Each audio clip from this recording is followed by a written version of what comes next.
नमस्कार दोस्तों, आप सभी का स्वागत है स्टेनो हेल्प में। दोस्तों, डिक्टेशन की गति रहेगी 90 से 100 शब्द प्रति मिनट। काफ़ी शानदार डिक्टेशन है, 2 से 3 मिनट इंक्लूड है। तो बिना समय गंवाए स्टार्ट करते हैं। उससे पहले बता दें, अगर आप चैनल पर पहली बार आए हो, चैनल पर पहली बार विजिट कर रहे हो, तो चैनल को सब्सक्राइब कर लें, बेल आइकन प्रेस कर लें, क्योंकि अब आपको आज से जो ओपी शुक्ला के 100 WPM वाले डिक्टेशन है वो भी रात को मिलते रहेंगे 7 बजे।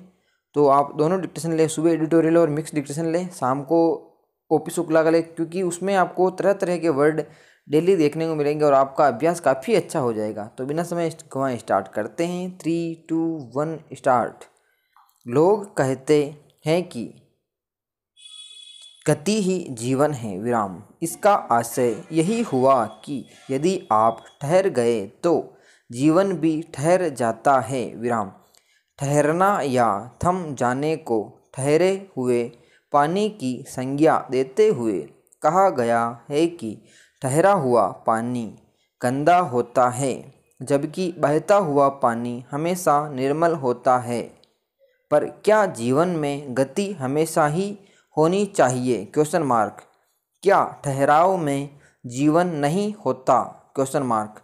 जीवन में कई पल ऐसे भी आते हैं जब हम कहते हैं कि काश समय कुछ ठहर जाता विराम, यानी उस वक्त भी गति होती है विराम।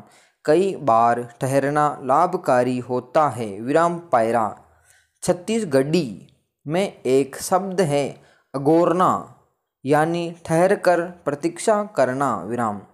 रास्ते पर कुछ दूरी से दो लोग जा रहे होते हैं तो पीछे वाला उसे अगोरने के लिए कहता है विराम, यानी तुम कुछ ठहर जाओ तो मैं भी तुम्हारे साथ हो लूँगा विराम। इस तरह से कुछ पल का यह ठहराव व्यक्ति को एक साथी दिला देता है विराम। दूसरी ओर आज गति को ही जीवन मान लिया गया है विराम। आज जो भी बाइक बाजार में आ रही है उसमें गति ही केंद्रीय पक्ष होता है विराम।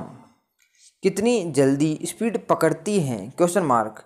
कब वह हवा से बातें करने लगेगी? Question mark. इस तेज गति में ठहराव का कोई स्थान नहीं है विराम। वैसे भी बाइक और युवा के जीवन में ठहराव तो होता नहीं है विराम। उसे सड़कों पर भागते वाहनों पर देखा ही जा सकता है विराम। गति में हम कई बार जीवन के सौंदर्य का रसपान नहीं कर पाते विराम। गति हमें ठहराव की सीख नहीं देती विराम। कई बार हम दिखावे के लिए जो ठहराव पैदा करते हैं वह वास्तव में ठहराव नहीं होता विराम। उसमें दिखावे का भाव होता है विराम। पैरा। गति से हम रास्ते की अच्छी चीज़ों को भी स्वयं से दूर कर लेते हैं विराम। एक लेखक कहते हैं कि मैंने जीवन को दिशा देने वाली किताबें फुटपाथ से ही खरीदी हैं विराम।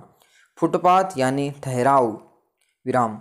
हम हर शहर में फुटपाथ होते हैं विराम। वहाँ किताबें ही नहीं, जीवन को संवारने की कई आवश्यक चीज़ें मिल जाती हैं विराम। इसके लिए ठहराव का होना आवश्यक है विराम। जीवन की आपाधापी में केवल भागते रहने को गति मानने वाले कभी ठहर कर स्वयं को परखें विराम। क्या गति से ही सब कुछ पाया जा सकता है? Question mark. गति बहुत कुछ दे सकती है पर दिल का सुकून नहीं दे सकती विराम। सुकून तो हमें ठहराव से ही मिलेगा विराम। पैरा। यह सच है कि चलना जीवन की कहानी, रुकना मौत की निशानी, पर कब तक चलना है हमें? Question mark. चलते रहने के लिए रुकना भी तो आवश्यक है न? Question mark. तो क्यों न रुककर जीवन की परिभाषा को ही समझने की कोशिश की जाए विराम। आगे बढ़ने की चाह में हम अपना सुनहरा वर्तमान खो रहे हैं विराम।